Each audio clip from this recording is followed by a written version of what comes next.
भारत की विदेश नीति यदि आप देखेंगे तो आपको पिछले कुछ समय में इस नीति में परिवर्तन नजर आएगा। परिवर्तन चाहे आप बात करें रूस और यूक्रेन युद्ध को लेकर के। जब इस युद्ध की शुरुआत हुई थी तो भारतीय विदेश मंत्री ने एक बयान दिया था जिसमें कहा गया था कि ये युद्ध जो है वो यूरोप की समस्या है। लेकिन अब अगर आप पिछले कुछ समय में देखेंगे तो भारत आपको इस पूरे युद्ध में, इस पूरी घटना में एक्टिवली इन्वॉल्व होता हुआ नजर आएगा। ये फॉरेन पॉलिसी में बदलाव केवल रूस और यूक्रेन युद्ध को लेकर ही नहीं है, बल्कि क्वाड को लेकर भी है, इंडो पैसिफिक को लेकर भी है, चाइना को लेकर भी है। और इसी बदलाव का परिणाम है कि हाल ही में भारतीय प्रधानमंत्री अमेरिका पहुंचे हैं, जहां पर क्वाड देशों के प्रमुखों की बैठक का आयोजन हो रहा है। तो ऐसे में ये जानना जरूरी है कि आखिर क्वाड ग्रुप है क्या, और ये जो बैठक आयोजित हुई है, इस बैठक के क्या निहितार्थ और क्या परिणाम आपके सामने निकल करके आ सकते हैं। मेरा नाम है अक्षय और आपका स्वागत है दृष्टि IAS चैनल के इस नए वीडियो में। इसी नोट के साथ अपने वीडियो की शुरुआत करते हैं और सबसे पहले वीडियो की रूपरेखा को एक बार समझ लिया जाए। चलिए सबसे पहले बात करते हैं वीडियो की रूपरेखा की। तो हम खबर को एक बार फिर से देखेंगे। खबर के बाद क्वाड क्या है इस पर बात करेंगे। क्वाड की संरचना क्या है, क्वाड के उद्देश्य क्या हैं, ऑब्जेक्टिव्स क्या हैं, उस पर भी बात करेंगे। फिर क्वाड को लेकर के चीन की क्या प्रतिक्रिया रही है, चीन का क्या रिएक्शन रहा है, उस पर बात करेंगे। इसके अलावा जो रिसेंटली बैठक हुई है अमेरिका में, इस बैठक के क्या निहितार्थ रहे, इस बैठक में क्या इंपॉर्टेंट पॉइंट आपके निकल करके आए, क्या इंपॉर्टेंट अनाउंसमेंट्स हुई, उन पर बात करेंगे। और फिर अंत में आपके लिए एक सवाल भी होने वाला है, जिस सवाल का जवाब आपको कमेंट बॉक्स में देना है। इसके अलावा ये जो हमारा पूरा टॉपिक है, आप जानते हैं IR का टॉपिक है और GS पेपर 2 से आप इसको जोड़ करके देख सकते हैं।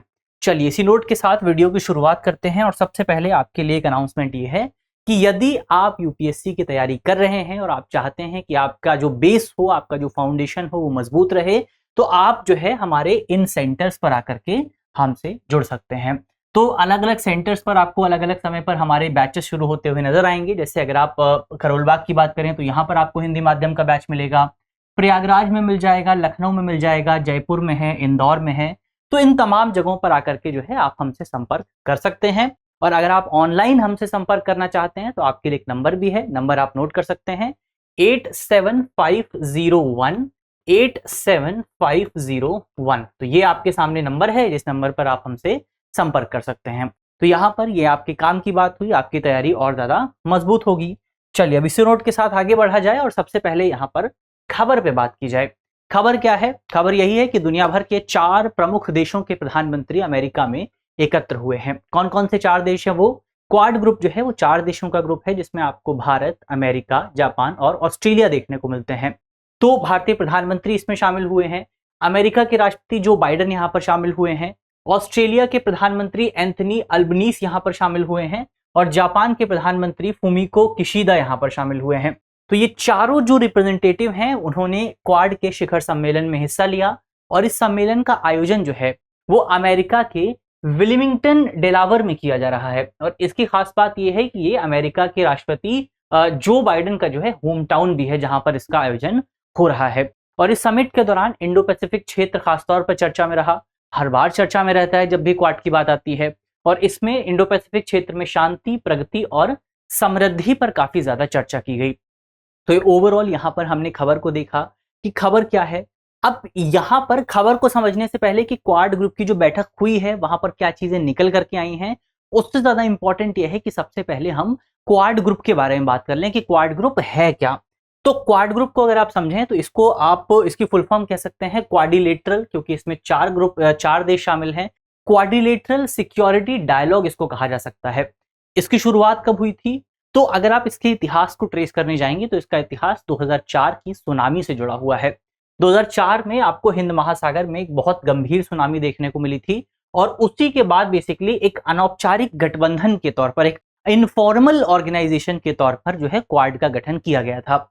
इसका उद्देश्य जो था उस समय बेसिकली आपका आपदा राहत पर सहयोग करना था, यानी कि क्योंकि हिंद महासागर में जो सुनामी आई थी उसका बहुत गंभीर परिणाम निकला था और उसी वजह से वहां पर आपदा में राहत प्रदान करना, ह्यूमैनिटेरियन असिस्टेंस देना उस समय प्रारंभ में क्वाड का प्रमुख उद्देश्य हुआ करता था। 2007 में जापान के जो प्रधानमंत्री थे शिंजो आबे, उन्होंने इस गठबंधन को लेकर के औपचारिक रूप दिया, इस गठबंधन को फॉर्मल तौर पर स्थापित करने में इंपॉर्टेंट रोल प्ले किया। लेकिन उस समय भी इस गठबंधन के साथ कुछ चुनौतियां मौजूद थीं। जैसे चुनौती इस बात को लेकर के थी कि ये जो पूरा गठबंधन था, प्रारंभ में इसको चीन के खिलाफ एक गठबंधन के तौर पर देखा जा रहा था और इसके साथ साथ इस गठबंधन में जो सदस्य देश थे, जो 4 देश थे, इनके बीच में भी आपको कोऑर्डिनेशन बहुत कम देखने को मिलता था और इसी की वजह से इस गठबंधन की काफी ज्यादा आलोचना होती थी और बहुत ज्यादा व्यापक रूप ये गठबंधन हासिल नहीं कर पाया।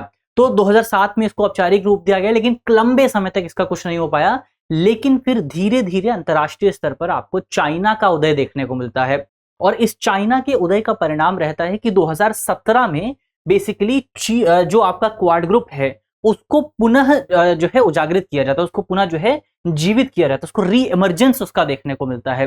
तो 2004 में इसका जो है आइडिया सामने आता है, 2007 में इसको औपचारिक रूप दिया जाता है और 2017 में जाकर के इसका री इमर्जेंस आपको देखने को मिलता है और फिर इसके उद्देश्यों को जो है बढ़ाया जाता है। इसके जो ऑब्जेक्टिव्स थे उनके दायरे को बढ़ाया जाता है। ऑब्जेक्टिव्स क्या थे उस पर अभी हम बात करेंगे।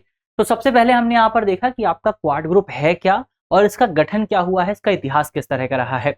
अब यहाँ पर सवाल ये उठता है कि क्वाड ग्रुप जो है उसका स्ट्रक्चर क्या है, उसकी संरचना क्या है। तो स्ट्रक्चर पर अगर आप बात करें तो कुछ खास विशेषताएं हैं क्वाड ग्रुप को लेकर के जिसके बारे में आपको जानना जरूरी है। सबसे पहली विशेषता यह है कि क्वाड ग्रुप जो है वो किसी जो हमारे पारंपरिक बहुपक्षीय संगठन होते हैं, जो मल्टीलेटरल ऑर्गेनाइजेशंस होते हैं, उनकी तरह काम नहीं करता है। यानी कि क्वाड ग्रुप जो है वो आपका यूएन की तरह काम नहीं करता है, क्योंकि क्वाड ग्रुप का कोई फॉर्मल स्ट्रक्चर मौजूद नहीं है। क्वाड ग्रुप आपका ईयू की तरह काम नहीं करता है। क्वाड ग्रुप का कोई भी सचिवालय आपको नहीं मिलेगा, कोई सेक्रेटरीट आपको नहीं मिलेगा, या फिर आप कह सकते हैं कि जैसे यूएन की एक बिल्डिंग है या फिर आप कहें ईयू की एक बिल्डिंग है, लेकिन क्वाड ग्रुप की कोई बिल्डिंग आपको खासतौर पर ऐसी देखने को नहीं मिलेगी। और ना ही ये ग्रुप जो है वो आपका नेटो की तरह, नेटो क्या है, कलेक्टिव सिक्योरिटी की बात करता है, लेकिन जो आपका क्वाड ग्रुप है ऐसा कोई भी प्रावधान आपको क्वाड ग्रुप में देखने को नहीं मिलेगा। तो आप यहां पर सोचेंगे कि आखिर ये सब चीजें अगर क्वाड ग्रुप में है ही नहीं तो क्वाड ग्रुप में आखिर है क्या, ये क्यों बनाया गया।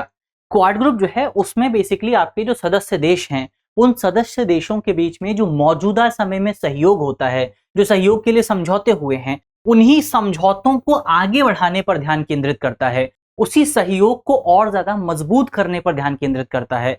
तो आप कह सकते हैं क्वाड ग्रुप का कोई ऑफिशियल स्थान नहीं है, कोई चार्टर यहाँ पर मौजूद नहीं है, कोई जो है आपको फॉर्मल रूप यहाँ पर देखने को नहीं मिलेगा, किसी फॉर्मल व्यक्ति की यहाँ पर नियुक्ति नहीं होती है। इसका प्राथमिक लक्ष्य है कि 4 देशों के बीच में आपका बेसिकली एक आप कह सकते हैं सहयोग को और ज्यादा बढ़ावा दिया जाए। उद्देश्यों की बात करें तो हमने देखा था 2017 में इसको दोबारा से इसकी इमरजेंस देखने को मिलती है आपको। उसके बाद से इसके जो ऑब्जेक्टिव रहे हैं उसमें बहुत ज्यादा विस्तार आपको देखने को मिला है। जैसे प्रारंभ में केवल समुद्री सुरक्षा पर ध्यान दिया जाता था, लेकिन धीरे धीरे इसका विस्तार आपको देखने को मिला। फिर जलवायु परिवर्तन के खतरों से निपटना भी इसके उद्देश्य में शामिल कर लिया गया। इंडो पैसिफिक क्षेत्र में निवेश के लिए पारिस्थितिकी तंत्र तैयार करना इसका उद्देश्य है, एक इकोसिस्टम तैयार करना इसका उद्देश्य है। फिर प्रौद्योगिकी नवाचार को बढ़ावा देना, कोविड-19 जैसी जो वैश्विक संकट है उनका समाधान करना और इसमें भी खासतौर पर वैक्सीन डिप्लोमेसी को और ज्यादा मजबूत करना। तो ये तमाम उद्देश्य आपको क्वाड ग्रुप के देखने को मिल जाते हैं। तो यहाँ पर हमने क्वाड ग्रुप के उद्देश्यों की बात की। अब इस ग्रुप को लेकर के चीन की क्या प्रतिक्रिया रहती है उस पर अगर आप बात करें तो हमने पहले भी देखा कि बेसिकली इस ग्रुप का जो उदय हुआ था, इस ग्रुप का जो री इमरजेंस आपको देखने को मिला वो 2017 के आसपास देखने को मिला था। और ये भी हमने देखा कि 2017 के आसपास उसका प्रमुख कारण ये था कि उस समय चाइना बहुत ज्यादा इंपॉर्टेंस प्राप्त कर रहा था अंतरराष्ट्रीय स्तर पर। चाइना का उदय आपको देखने को मिल रहा था, चाइना की जो हेजेमनी है वो कहीं ना कहीं स्थापित हो रही थी। तो अब यहां पर एक समस्या ये आती है कि दुनिया में अगर आप अभी वर्तमान समय में अगर आप पिछले 10-20 सालों में देखें तो आप जिस एक देश को हेजेमन मान सकते हैं, जिसको आप कह सकते हैं कि इस देश ने अपनी संप्रभुता स्थापित की है, वो देश होगा आपका अमेरिका। अब यहां पर अंतरराष्ट्रीय ऑर्डर में क्या होता है कि हर देश अपनी हेजेमनी स्थापित करना चाहता है, लेकिन अगर चाइना का उदय होगा तो किसी ना किसी की पावर तो कम होगी और जिसकी पावर कम होगी उसका नाम क्या है, वो है आपका अमेरिका। तो अब यहां पर अमेरिका की जो पावर है वो तो कम हो रही है। इसी वजह से बेसिकली कई लोग ये कहते हैं कि अमेरिका ने क्वाड ग्रुप को बनाया है ताकि चाइना को कंट्रोल किया जा सके, ताकि चाइना को नियंत्रित किया जा सके। और यहां पर आप देखेंगे तो अधिकांश देश आपको वो मिलेंगे जिसमें 4 ग्रुप आपके शामिल हैं।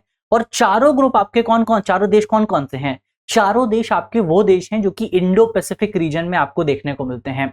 इसमें एक तरफ आपको जापान मिलेगा, एक तरफ आपको भारत मिलेगा और एक तरफ आपको ऑस्ट्रेलिया मिलेगा। तो यहां से आप देखेंगे कि इन 3 देशों को बेसिकली अमेरिका की ओर से एक साथ लाया गया है ताकि इंडो पैसिफिक रीजन में खासतौर पर, जो कि बहुत रिच रीजन है, जो कि रिसोर्स जहां पर बहुत ज्यादा मिलते हैं, जहां से ट्रेड बहुत ज्यादा गुजरता है, उस जगह पर चाइना को कंट्रोल किया जा सके। अगर वहां पर चाइना को हम कंट्रोल नहीं करते हैं तो चाइना का उदय जो है बहुत तेजी से होगा और इसकी वजह से अंतरराष्ट्रीय स्तर पर अमेरिका की जो हेजेमनी है उस पर खतरा पैदा होगा। तो अमेरिका का इंटरेस्ट यहां पर जुड़ा हुआ है। भारत का इंटरेस्ट क्या है? भारत का इंटरेस्ट यह है कि अगर चाइना का उदय होता है तो चाइना हमेशा भारत का हॉस्टाइल पड़ोसी रहा है। चाइना बेसिकली भारत से हमेशा ज्यादा पावरफुल रहा है। तो इसकी वजह से अगर चाइना को हम कंट्रोल नहीं करते हैं तो ये हमारे लिए भी खतरा पैदा हो सकता है। जापान के साथ भी यही चीज आती है, ऑस्ट्रेलिया के साथ भी यही चीज आती है। तो इसी वजह से चारों देश एक साथ आए हैं ताकि चाइना की जो एक स्ट्रेंथ है उसको कंट्रोल किया जा सके, उसको चेक यहां पर किया जा सके। तो अब क्योंकि यहां पर चाइना को कंट्रोल करना एक प्रमुख उद्देश्य है, इसीलिए चाइना हमेशा से इस ग्रुप का जो है विरोध करता रहा है। चाइना हमेशा ये कहता रहा है कि जो पूरा ग्रुप है ये आपका चीन को नियंत्रित करने के लिए बनाया गया है। 2018 में चाइना के विदेश मंत्रालय की ओर से एक बयान दिया गया था जिसमें उसने विदेश मंत्रालय की ओर से कहा गया था कि क्वाड जो है वो केवल सुर्खियां बटोरने के लिए स्थापित किया गया एक ग्रुप है। इसके अलावा चाइना के विदेश मंत्रालय ने अपने 2018 के बयान में यह भी कहा था कि क्वाड ग्रुप का प्राथमिक लक्ष्य जो एशियाई देश हैं उनके बीच में फूट डालना है। तो ये एक इंपॉर्टेंट बयान चाइना की ओर से आया था। तो ये बेसिकली हमेशा चाइना जो है इस ग्रुप का विरोध करता रहा है। चाइना इसको एशियन नेटो के तौर पर भी देखता है। तो ये हमने यहाँ पर बेसिकली आपका इस ग्रुप के बारे में बात की और चाइना इस ग्रुप का विरोध क्यों करता है। अब यहाँ पर जो रीसेंट बैठक हुई है अमेरिका में, उस बैठक के दौरान क्या कुछ इंपॉर्टेंट चीजें आपको निकल करके आई, उन पर अगर आप बात करें तो सबसे पहले एक कोस्ट गार्ड एक्सरसाइज की यहाँ पर बात की गई जिसमें चारों देशों की जो कोस्ट गार्ड हैं वो शामिल होंगे। उम्मीद है कि एक्सरसाइज 2025 के आसपास तक आयोजित की जा सकेगी, लेकिन अभी तक इस कोस्ट गार्ड एक्सरसाइज का नाम जो है तय नहीं किया गया है। इसके अलावा एक लॉजिस्टिक नेटवर्क स्थापित करने की बात यहाँ पर की गई है। ये जो लॉजिस्टिक नेटवर्क है ये खास तौर पर आपदा की सिचुएशन में मदद करेगा। यहाँ पर मान लीजिए कहीं पर आपदा आती है तो चारों देशों की जो सेनाएं हैं वो आपका एयरलिफ्ट क्षमता के माध्यम से, यानी कि लोगों को हवाई क्षमता के माध्यम से उस स्थान से निकाला जा सकेगा। तो इसके लिए एक लॉजिस्टिक नेटवर्क यहाँ पर स्थापित किया जाएगा। फिर समुद्री निगरानी विस्तार की यहाँ पर बातचीत की जा रही है। इसके लिए एक अलग अभियान की शुरुआत की गई है जिसका नाम है क्वाड एट सी शिप ऑब्जर्वर। तो हमने देखा था कि जो क्वाड ग्रुप है इसका प्राथमिक लक्ष्य है कि दुनिया में नेविगेशन की स्वतंत्रता स्थापित की जा सके, खासतौर पर इंडो पैसिफिक रीजन में साउथ चाइना सी में नेविगेशन की स्वतंत्रता स्थापित की जा सके। तो इसीलिए ये ग्रुप, ये जो इनिशिएटिव है यहाँ पर शुरू किया गया है ताकि जो उस पूरे रीजन से जहाज गुजरते हैं उन जहाजों की निगरानी हो और वहां पर उन जहाजों को किसी भी खतरे से बचाया जा सके। इसके अलावा सर्वाइकल कैंसर को लेकर के एक नई पहल शुरू की गई है क्वाड ग्रुप की ओर से, जिस पहल का नाम है क्वाड कैंसर मूनशॉट। तो ये आपका सर्वाइकल कैंसर के लिए शुरू किया गया क्वाड कैंसर मूनशॉट। और इंपॉर्टेंट ये है कि भारत सरकार की ओर से इस पूरे अभियान के लिए $10 मिलियन की राशि जो है उसकी सहायता यहाँ पर दी जाएगी। इसके अलावा चीन की भी यहाँ पर निंदा की गई है, चीन की आक्रामकता की निंदा की गई है। सभी देशों ने कहा है कि क्वाड ने जो है पूर्वी और दक्षिणी चीन सागर में चीन की आक्रामकता की निंदा की है। इसका मतलब ये हुआ कि अगर आप पिछले कुछ समय में देखेंगे तो चीन और फिलीपींस का विवाद बहुत ज्यादा चर्चा में रहा है। चीन और फिलीपींस की जो आर्मीज हैं, चीन और फिलीपींस की जो कोस्ट गार्ड हैं, उनके बीच में आपको बहुत सारी झड़पें देखने को मिली हैं, बहुत सारे विवाद देखने को मिले हैं। लगातार फिलीपींस आरोप लगाता रहा है कि चाइना फिलीपींस की सोवरेनिटी का उल्लंघन कर रहा है और अंतर्राष्ट्रीय स्तर पर भी चाइना की बहुत ज्यादा आलोचना हुई है। लेकिन इसके बावजूद भी चाइना का जो प्रभुत्व है वो आपको बढ़ता हुआ नजर आ रहा है और इसी वजह से यहाँ पर आपको इस बात का जिक्र भी देखने को मिलेगा कि चारों देश जो है वो मिलकर के पूर्वी और दक्षिणी चीन सागर में चीन जो आक्रामकता दिखा रहा है फिलीपींस के खिलाफ, उस आक्रामकता की निंदा करते हैं। इसके अलावा एक और पहल शुरू की गई है मैत्री पहल। मैत्री पहल जो है ये बेसिकली आपका मैरीटाइम सिक्योरिटी से जुड़ी हुई है। तो मैरीटाइम सिक्योरिटी इनिशिएटिव है ये पूरी पहल है जहां पर जो तमाम क्वाड पार्टिसिपेंट्स हैं उनको मैरीटाइम सिक्योरिटी के मामले में ट्रेनिंग दी जाएगी। अब इंपॉर्टेंट पॉइंट यहां पर यह है कि जो मैत्री की पहली वर्कशॉप जो है वो भारत आयोजित करेगा 2025 के आसपास। तो ये इंपॉर्टेंट पॉइंट आपको याद रखना है कि मैत्री की जो पहली वर्कशॉप है वो भारत आयोजित करने वाला है। तो ये कुछ इंपॉर्टेंट पहले हैं जो कि आपको इस हालिया बैठक में देखने को मिली हैं। चलिए अब इसी नोट के साथ इस वीडियो को करते हैं समाप्त। अंत में आपके लिए एक सवाल है जिस सवाल का जवाब आपको कमेंट बॉक्स में देना है। चलिए सवाल आप देखें। सवाल में आपसे पूछा गया कि क्वाड की बैठकें किस प्रकार की संरचना का पालन करती हैं। हमारे ऑप्शन है, ऑप्शन ए ये नेटो की तरह सामूहिक सुरक्षा प्रदान करता है, ऑप्शन बी इसमें कोई सचिवालय नहीं है और ये औपचारिक अनौपचारिक रूप से कार्य करता है। ऑप्शन सी, ये एक स्थायी निर्णय लेने वाली संस्था है। ऑप्शन सी, इसका मुख्यालय वॉशिंगटन डीसी में मौजूद है। तो इसका सही जवाब क्या है वो जल्दी से आपको कमेंट बॉक्स में देना है। मुझे उम्मीद है कि इस वीडियो में हमने जितने भी इंपॉर्टेंट पॉइंट्स पर बात की है वो आपको समझ में आए होंगे। और अगर वीडियो पसंद आई है तो वीडियो को लाइक कीजिएगा, शेयर कीजिएगा अपने दोस्तों के साथ, अपने साथियों के साथ। और अगर आपने चैनल को अभी तक सब्सक्राइब नहीं किया है तो चैनल को सब्सक्राइब कर लीजिए, ताकि आपको इस तरह की जो नोटिफिकेशन है, इस तरह की जो वीडियोज हैं वो हमेशा प्राप्त होती रहें। मिलते हैं आपसे अगली वीडियो में, तब तक के लिए अपना ख्याल रखिए, ध्यान रखिए, पढ़ते रहिए। धन्यवाद। डियर व्यूअर्स, अपने एग्जाम की तैयारी को और बेहतर करने के लिए हमारे चैनल को लाइक, शेयर और सब्सक्राइब करना न भूलें।